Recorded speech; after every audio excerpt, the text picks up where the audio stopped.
सुधा इलाहाबाद विश्वविद्यालय के professor doctor अंकुश शुक्ला की बेटी थी। वही अमित इलाहाबाद विश्वविद्यालय में पीएचडी कर रहा था। डॉक्टर शुक्ला अमित को बहुत पसंद करते थे। बचपन से ही वे उसे जानते थे। अमित ने अपनी पढ़ाई पूरी करने के लिए काफ़ी मेहनत की थी। अमित काफ़ी सालों से डॉक्टर शुक्ला के घर आया जाया करता था।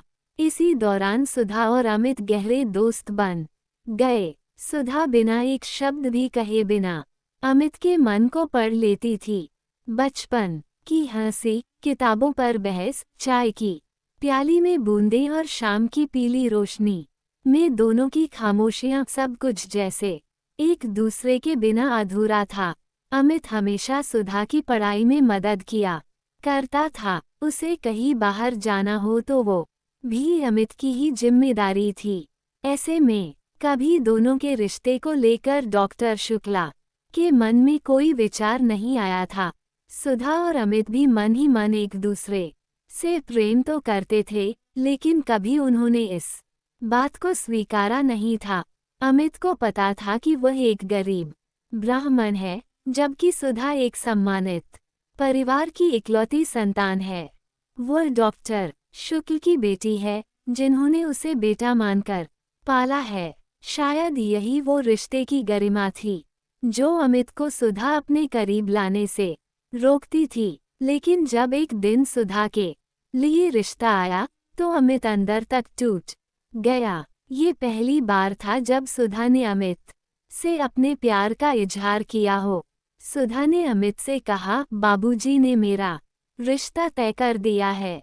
लड़के का नाम विशाल है और वह कानपुर का बहुत बड़ा वकील है। अमित का मन सुन्न हो गया, पर फिर भी मुस्कुरा कर बोला, बहुत अच्छा किया उन्होंने, तुम बहुत खुश रहोगी। सुधा उसे देखकर बोली, ये झूठी मुस्कान बाबूजी को दिखाना। मैं भी जानती क्या कि तुम मुझे पसंद करते हो।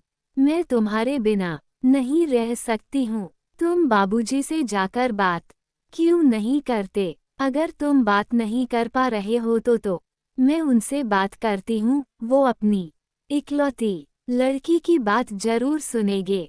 लेकिन अमित ने उसे समाज और पिता का वास्ता देखकर रोक लिया। अमित डॉक्टर शुक्ला को बहुत अच्छे से जानता था। बातों बातों में कई बार उसने प्रेम विवाह पर उनके विचार जानने का प्रयास किया था, और हर बार उसे यही पता चला कि वे कभी भी प्रेम विवाह के लिए राजी नहीं होंगे।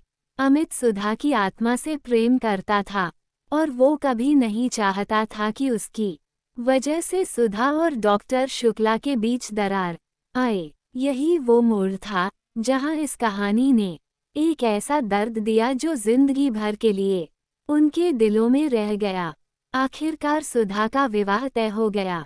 विवाह के दिन जब विदाई हो रही थी, सुधा की आंखें अमित को ढूंढ रही थीं, लेकिन वो कहीं नहीं दिखा।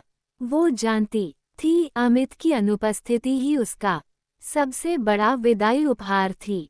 सुधा चली गई, पर अमित के भीतर एक खालीपन छोड़ गई। यह ऐसा खालीपन जिसे वह भरना चाहता था, पर सुधा के अलावा उसे कोई और नहीं भर सकता था।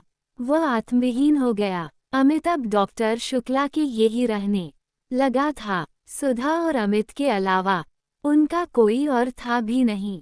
अब अमित दिन रात किताबों में खोया रहता। उसकी पीएचडी पूरी हो गई और वह प्रोफेसर बन गया।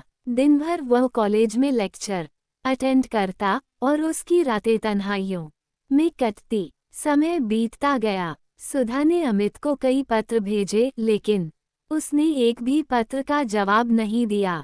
शायद उसे लगने लगा था कि सुधा उसे इतना भी प्रेम नहीं करती थी कि वह उसके लिए सब कुछ छोड़ देती। इसी विचार ने सुधा के प्रति के प्रेम को काम कर दिया था। 1 साल बीत गया था। इस बीच सुधा मुश्किल से एक दिन के लिए ही अपने मायके आई होगी।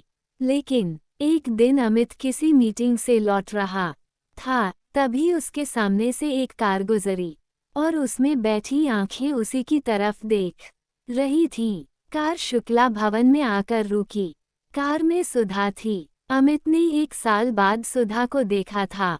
वही आंखें, वही मुस्कान, लेकिन अब सुधा की आंखों में अब एक अजीब सा सन्नाटा था। सुधा ने जानती थी कि अब वह विवाहिता थी, पर उसमें वही आत्मा थी जो अमित से जुड़ी थी। अमित ने सुधा से पूछा, तुम खुश हो? तुम्हारे बिना कभी नहीं हो सकती। सुधा ने मुस्कुराते हुए कहा। उस दिन पहली बार अमित को एहसास हुआ कि जिस प्रेम को उसने समाज के बंधनों के चलते त्याग दिया था, वो अब उसी प्रेम का गुनाहगार बन गया है।